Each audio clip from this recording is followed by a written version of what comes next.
ni di New York, kita nampak lebih berjaya. Department of Justice dan FBI di Amerika menggeledah kepinjangan berlaku. Ada orang tanya pasal apa Amerika sibuk. Ini soal Malaysia. YMDB ni syarikat Malaysia. Pendakwaan di Amerika itu kerana jenayah itu berlaku di Amerika. Kesan harta yang diambil itu di Amerika Syarikat. Sama ada lukisan atau filem Wolf of Wall Street, Leonardo DiCaprio. Saya tahu jangan bintang filem dia tak tahu. Kalau dia tahu dia tak mengaku bulan Ramadan ni. 200 juta untuk filem, kemudian bangunan-bangunan. Jadi kesalahan itu dianggap di Amerika Syarikat. Sebab itu pendakwaan di Amerika. Tetapi malulah kita. Satu dunia cerita termasuk bulan Ramadan ini, tak ada cerita lain. Cerita rasuah, curi duit, rompak harta negara, satu dunia tahu. Bila keluar di New York, keluar BBC, keluar The Economist. The Economist saya baca beberapa hari yang lalu, dia kata one of the biggest financial scandal yang melibatkan negara atau kerajaan. Salah satu skandal skala besar yang berlaku. Ini berdasarkan maklumat di mahkamah. Apa yang diputuskan itu terserah kepada kebijaksanaan para hakim. Walaupun bagaimanapun Datuk Seri Najib dah cabar saya debat. Dia cabar saya itu bulan Ramadan. Jadi saya jawab, bulan Ramadan nak cabar debat, buat apa? Tapi saya kata dah dicabar, kita pantang dicabar lah kena. Macam pahlawan, macam polis juga lah. Jadi bila dicabar, saya terpaksa terima. Kalau saya tak terima cabaran, nanti dia kata saya tak berani pula. Tapi saya sebenarnya tak pernah cabar. Sebab kalau saya cabar Perdana Menteri dan Perdana Menteri dulu, masa dia dulu. Dah dia jatuh, saya tak cabar lagi dah. Tapi oleh kerana dia cabar, saya jawab. Dan saya kata boleh segera buat terbuka RTM TV3, dia biar orang Podiksa boleh tengok juga. Dan dia kata lepas Ramadan lah. Jadi saya kata okey lah. Dia kata Ramadan, kamu yang cabar aku bulan Ramadan. Ni pasal bila kita jawab, dia kata tak apa lepas Ramadan. Jadi saya kata tak apalah. Dari petang tadi sudah fahami lapor pada saya, ada mesyuarat katanya okey lepas Ramadan. Tapi saya kata jangan sekat, jangan buat seperti cadangan awal dia nak buat Malaysia Gazette. Tak payah.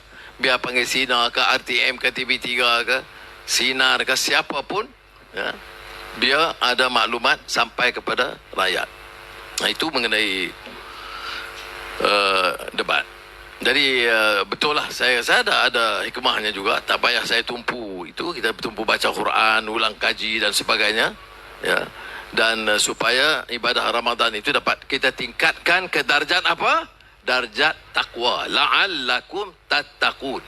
Ya, seperti mana yang disebut oleh ulama, dia kata ini setiap imam baik, ketua polis baik, menteri, ulama, semua tanpa kecuali masuk sekolah Ramadan yang disebut tarbiyatul ruhiyah, melatih dari segi kerohanian, ataupun sekolah Ramadan tarbiyah, madrasah Ramadan atau tarbiyah ruhiyah, kerana memperkuatkan jiwa agak kental, ada kesedaran yang lebih. Sebab itu kalau benar kita menghayati Ramadan, tidak ada sikap cuai terhadap kehidupan orang-orang yang susah. Dalam sejarah ada seorang orientalis, pengkaji Islam Itali yang tentunya tidak senang dengan Islam. Nama dia Profesor Vincent Montil. Vincent Montil pernah mengata orang Islam puasa ini tidak sungguh-sungguh. Sebab dia kata dia lihat di beberapa negara, bila puasa dia stop semua. Start saja 1 Syawal, semua buka. Kelab-kelab, sarang pelacur, semua keluar buka. Pusat perjudian dan sebagainya. Jadi dia kata orang Islam itu tidak serius. Dia, Vincent Montil, tentunya dia menghina umat kerana tidak semua begitu. Kata ada deportation, saya boleh sahkan daripada ya ketua polis. Ya, kalau ada jenayah, tidak semua terlibat. Atau tidak ramai yang terlibat. Ya. Tetapi oleh itu tidak boleh digolongkan umat Islam itu semua begitu. Jadi dia kata puasa kontrol semua. Makanan kawal, kelab-kelab tak buka, maksiat terkawal. Lepas itu saja dia ada majlis-majlis yang keterlaluan. Sebab itu saya kadang-kadang tegur juga dalam program televisyen umpamanya. Kalau nak buat majlis, boleh. Tapi janganlah kait dengan Aidilfitri. Tari menari Aidilfitri. Menyanyi Aidilfitri. Dia tak kena. Sebab Aidilfitri itu hari pembebasan ataupun fitrah. Kita suci. Jadi kau nak buat, saya tak larang kau nak buat menyanyi. Tapi janganlah kaitkan dengan Aidilfitri. Tak kena. Sebab itu kita, tahap kefahaman kita mesti ada. Saya tahu orang muda pun ramai. Nanti dia kata Anwar masa dia muda-muda lah, dia minat penyanyi-penyanyi juga. Mengapa tak boleh kami? Boleh. Tapi janganlah kait dengan ibadah Ramadan. Dan dengan Aidilfitri tak kena. Kerana jelas kita tidak faham maksud Aidilfitri itu. Ya. Jadi saya harap bila kita sampai bulan Syawal, kita kena ingat. Semangat latihan Ramadan itu mesti ada dengan peningkatan la'allakum tattaqun itu, supaya kita dapat melihat ibadah kita bertambah, akhlak kita lebih baik. Ya. Dia dalam polis ke, jabatan kerajaan ke, politik ke, dia soal integriti, soal akhlak, soal etika itu penting. Ada ilmu banyak pun, PhD dan sebagainya. Ya. Ataupun pangkat gelaran Datuk Seri Tun, itu belum menentukan orang itu punyai akhlak yang baik. Sebab itu kalau kita nilai kekuatan Rasulullah SAW bukan pada keturunannya. Orang betul keturunan Quraisy, Bani Hashim. Tapi hebat Rasulullah itu bukan kerana keturunannya, bukan kerana kekayaannya, bukan kerana hartanya. Hebatnya itu laqad kana lakum fi rasulillahi uswatun hasanah. Contoh terbaik itu kerana wa innaka la'ala khuluqin azim. Kena akhlaknya. Jadi battle kita dalam modern times ini ialah pertarungan untuk membentuk karakter. Baru-baru ini katanya Sultan Selangor beli lukisan. Semua ahli parlimen tu nampak menjembur-buruk mayat semua. Saya tak boleh jawab lah. Tapi untuk golong tertentu je tak boleh sebut sama kan. Ya. Ada orang, ya, kalau ada umpamanya dalam pasukan polis ada 3-4 yang ada, itu tidak boleh golongkan semua. Saya pun tahu, saya berkena belasah dulu. Tapi tak boleh mewakili semua polis.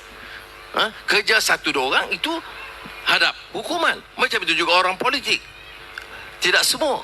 Di Pakistan jatuh Imran Khan kerana 40 ahli parlimen dibeli, tukar, jatuh Perdana Menteri Imran Khan kerana sogokkan wang dan pangkat. Sebab itu di parlimen baru-baru ini kita runding dengan Perdana Menteri Ismail Sabri untuk mengadakan undang-undang anti lompat. Orang lantik saya atas nama Keadilan dan Pakatan Harapan. Kalau saya nak lompat parti, maka gugur jawatan saya. Kalau nak bertanding semula, rakyat pilih. Rakyat pilih nama Anwar dan partinya. Jadi tak boleh kita guna itu untuk cari wang untuk diri sendiri. Sebab itu kita kata undang-undang anti lompat. Ini sengaja saya sampaikan juga maklumat kerana hangat baru-baru ini parlimen. Kita ada sidang khas 1 hari untuk pindah perlembagaan dan juga untuk mengadakan undang-undang. Setelah berunding dengan Perdana Menteri, setuju dirangka satu pindahan yang jelas dalam undang-undang supaya jelas, ya, dan difaham. Jadi maknanya kalau ada pilihan raya, sekali lagi rakyat yang putuskan. Kalau rakyat nak daripada bersatulah, UMNO lah, keadilan lah, ya. Tapi tak boleh orang yang menang itu kerana sogokkan janji pangkat jawatan menteri ataupun wang ringgit dia lompat. Kerana ini soal akhlak, ya, soal integriti, dan sebab itu image orang-orang politik itu tercemar, ya, kerana perilaku beberapa orang yang sanggup gadai prinsip dan kedudukan mereka. Jadi sekali lagi lah, saya ucap terima kasih kepada pihak polis dan jawatankuasa masjid yang bantu untuk mengadakan majlis dan hadir begitu ramai. Saya ucap terima kasih. Harapnya kursi cukup. Kalau tak cukup kena apa ni, hampa tikar. Ya. Saya di kampung ni tak pernah duduk macam ni. Kalau di masjid Choa Tok Kun dulu kita pakai atas lantai begitulah, hamparan. Dan suasana ini sebenarnya baik kerana dia silaturahim meningkat dan kita manfaatkan waktu Ramadan ini terutama sebelum buka supaya ya ada ruang untuk keluarga, masyarakat dan karya untuk bersama dalam majlis seperti ini. Jadi sekali lagi lah saya nak ucap terima kasih. Ada waktu sikit nak tahlil sikit pun, tahlil ringkas. Kan ada yang tertinggal apa-apa, Ustaz tak ada apa. Ya. Saya okey, satu yang saya lupa. Saya juga masa ini nak ambil kesempatan untuk ucap terima kasih. Kadang-kadang saya ni bagi tahu ke CPD ke pegawai daerah ke ahli majlis apa ni, janda bertuai majlis, ini bagi arahan tolong buat ini, ada komplain ni, tapi ada masanya seperti malam ini atau petang ini kepada pasukan polis kita menyatakan penghargaan kita. Sebab saya pilih di sini untuk menyatakan penghargaan. Kita kadang-kadang kita buat andaian, assume, tetapi tak fair, tak adil.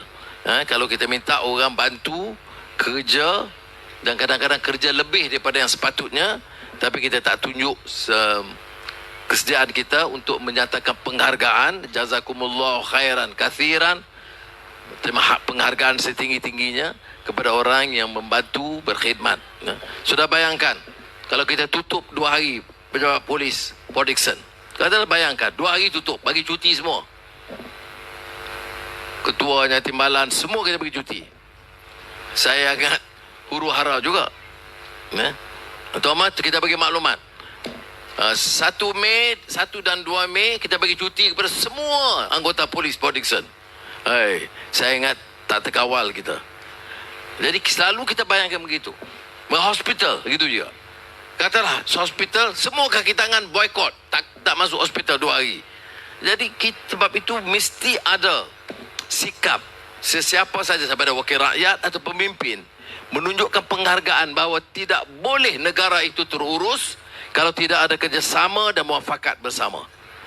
Bila ada kes COVID-19 dan kerajaan ambil keputusan bayar allowance kepada doktor pakar, technician, nurse dan juga barisan hadapan termasuk polis tentera. Saya cadangkan di parlimen, jangan lupa tukang cuci, tukang bersih di hospital. Karena kalau mereka tak bersihkan, doktor nak masuk bilik bedah pun susah. Jadi sebab itu harus ada, bila disebut barisan hadapan itu, dia masuk polis, nurse, doktor dan lain-lain, dan juga orang yang bersihkan tempat itu. Walaupun inilah pandangan saya tidak semuanya dipakai, tetapi saya masih berpendapat kita harus ubah sikit ruang pemikiran kita itu, supaya kita fikir kedudukan daripada orang yang paling atas sehinggalah yang paling bawah. Semoga Allah SWT memberikan kekuatan. Wassalamualaikum warahmatullahi wabarakatuh.